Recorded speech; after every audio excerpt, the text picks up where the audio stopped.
여러분 안녕하십니까? 이어서 경남 소식입니다. 경남 대부분 바다의 고수온특보가 고수온 경보로 상향 발령됐습니다. 국립수산과학원은 어제 오후 3시부터 남해군 서면과 거제시 지심도 해역에 내려졌던 고수온주의보를 경보로 대체했습니다. 또 사천만과 강진만 해역에는 고수온주의보를 추가로 발표했습니다. 어제 기준 수온은 남해 상주 28.7도, 통영 두미도 28.5도입니다. 오늘은 무더위가 물러간다는 처서지만 연일 계속되는 폭염에 바다 수온도 치솟고 있습니다. 전국 대부분 바다에 고수온 특보가 내려진 가운데 일부 양식장에서는 양식 어류 폐사가 발생해 자치단체가 피해 조사에 착수했습니다. 김효경 기자가 취재했습니다. 조피볼락 등을 키우는 경남 통영해안 양식장입니다. 수면 가까이 올라온 조피볼락이 가쁜 숨을 몰아쉽니다. 바닷물 온도가 조피볼락 한계 수온인 26도를 연일 넘으면서 집단 폐사가 시작된 겁니다. 이 수온이 유지가 되니까 이제 스트레스 받은 고기들이 계속 이제 누적 폐사가 나는 겁니다. 지금. 경남 남해안 표면의 바닷물 평균 온도는 26.8도. 지난해와 비교하면 4도 이상 높습니다. 계속된 폭염으로 데워진 표층 바닷물이 6호 태풍 카눈의 영향으로 중층 바닷물과 섞이면서 바닷물 온도가 오른 게 폐사의 원인으로 꼽힙니다. 태풍이 지난 뒤 갑자기 수온이 오르면서 양식장은 하루 2번씩 죽은 물고기를 수거하고 있습니다. 최근 일주일 동안 이곳에서만 20만 마리 넘게 피해가 발생했습니다. 지금 현재로서는 그런 장비를 사용을 해도 효과는 크게 없을 거라고 봅니다. 자연적으로 기온이 하강하는 것밖에는 경남에서는 통영과 거제를 중심으로 고수온에 따른 양식어류 폐사 신고는 50여 건, 399만 마리 어류가 폐사해 피해 금액은 36억 원이 넘을 것으로 추정됩니다. 경북 포항과 울진에서도 양식장 피해가 발생했습니다. 태풍이 통과하면 고수온 현상이 약화되게 됩니다. 하지만 태풍 카눈이 통과된 후에도 폭염이 다시 빠르게 시작되면서 고수온 현상이 지속되고 있습니다. 전국 대부분 바다에 고수온 특보가 내려진 가운데 이번 주말부터는 소조기에 접어들어 수온이 더 오를 가능성도 있습니다. 자치단체들은 국립수산과학원 등 관계기관과 고수온 피해 조사에 나섰습니다. KBS 뉴스 김효경입니다.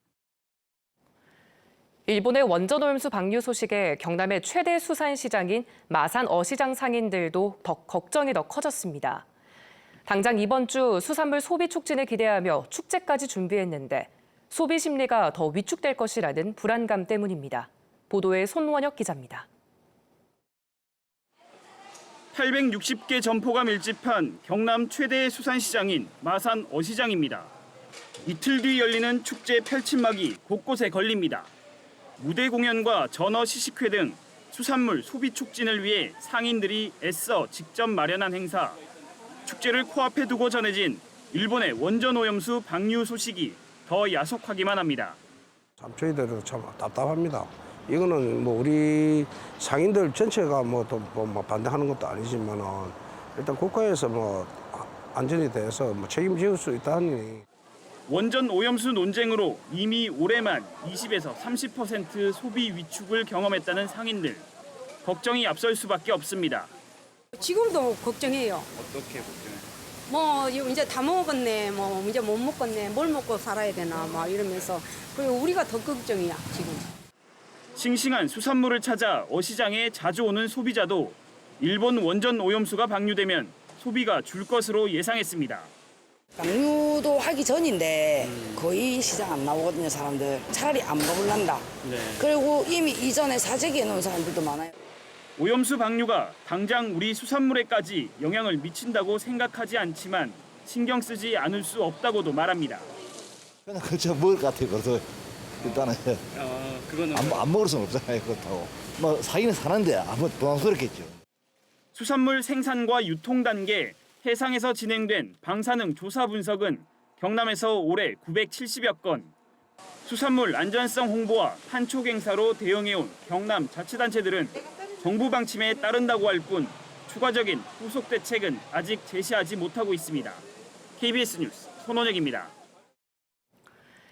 일본 방사성 오염수 해양 투기 저지 경남 행동이 어제 도청 앞에서 기자회견을 열고 일본 정부의 후쿠시마 원전 오염수 방류 결정을 규탄했습니다. 이들은 오염수 투기와 관련해 일본 정부가 내세운 어떤 명분도 정당성이 없으며 안전성도 검증되지 않았다고 지적했습니다. 또 우리 정부가 이 같은 범죄에 동조하고 일본과 준 군사 동맹까지 맺으려 한다며 정부의 오염수 방류를 반대할 것을 촉구했습니다. 국민권익위원회가 청탁금지법상 농축수산물 선물 한도를 최대 30만 원까지 올리기로 했습니다. 그동안 생산비 인상과 소비 위축으로 어려움을 겪던 축산농가에서는 소비 심리 회복에 도움이 될 것으로 기대했습니다. 배수영 기자입니다. 300여 마리 한우를 키우는 축산농가입니다. 송아지 구입 비용에다 해마다 오르는 사료비를 포함하면 생산 원가는 소 한 마리당 800만 원 선. 비육해 출하한 뒤 1+ 이상 고급 등급을 받아야 겨우 적자를 면합니다. 사료값 폭등에다 소비 심리 위축 여파 때문입니다. 국민권익위원회는 농축수산물 선물 가액을 현행 10만 원에서 15만 원으로 추석과 설명절 기간에는 최대 2배인 30만 원까지 가능하도록 청탁금지법 시행령 개정안을 의결했습니다. 축산 농민들은 일단 수요가 늘 것으로 기대합니다. 금액 자체가 상향이 되는 것 같으면 특수 부위라든지 좋은 고기가 많이 소비가 될 걸로 기대를 합니다. 유통가에서도 매출 증대를 기대합니다.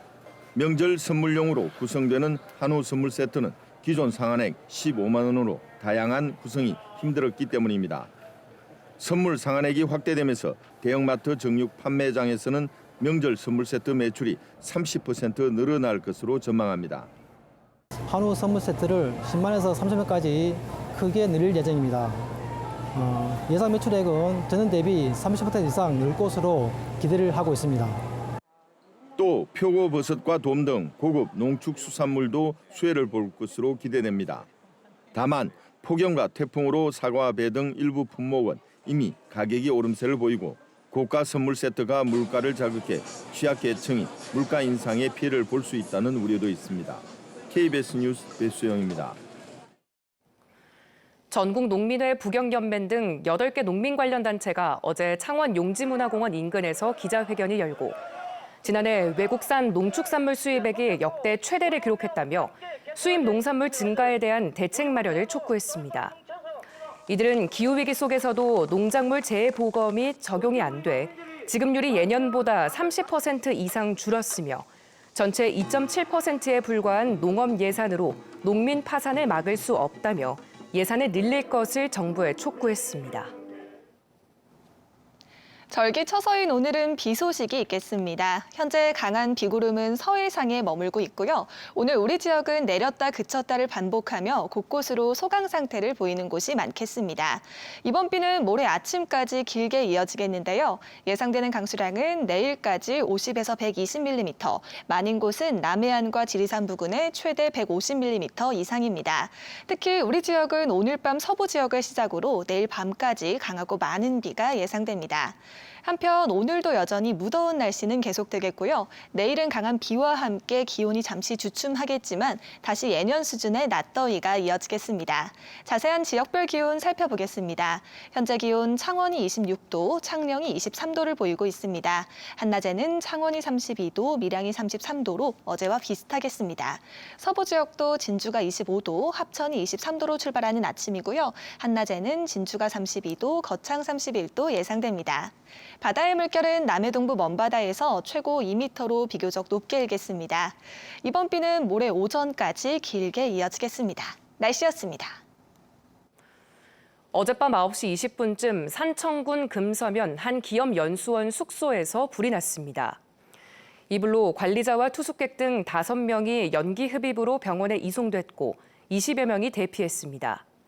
경찰과 소방당국은 숙소 2층에서 불이 시작된 것으로 보고 정확한 화재 원인과 재산 피해를 조사하고 있습니다. 경남경찰은 지난 4일부터 20일까지 다중 밀집 장소나 특정인을 대상으로 범죄를 예고하는 글을 목격했다는 112 신고가 44건 접수됐다고 밝혔습니다. 경찰은 이달 중순부터 무차별 흉기 난동에 대응해 각 지역 경찰과 경찰특공대, 소방과 모의 훈련을 진행합니다. 이 기간 경찰은 신속한 보고와 지휘 체계를 점검하고 관계기관과 협업 체계를 중점으로 훈련합니다. 박원수 경남지사가 어제 도청에서 덴마크 15의사 대표를 만나 소형 용융염 원자로 개발 사업의 협력 방안을 논의했습니다. 경상남도는 15의사가 개발 중인 소형 용융염 원자로 발전 설비에 경남 원전과 조선 협력업체 참여를 요청했습니다. 소형 용융염 원자로는 이상 신호가 발생하면 연료와 냉각제 역할을 하는 용융염이 바로 굳도록 설계된 차세대 원전입니다. 경상남도는 고성군 2곳과 의령군 1곳이 일자리 연계형 지원주택사업 공모에 선정돼 국비와 기금 907억 원을 지원받게 됐다고 밝혔습니다. 대상은 조선플랜트와 농공단지가 들어선 고성문 회화면과 고성읍 서회, 의령군 동동 3개 단지로 2025년 전체 530여 가구 규모로 중소기업 노동자 전용 주택으로 공급될 예정입니다. 뉴스를 마칩니다. 시청해주신 여러분 고맙습니다.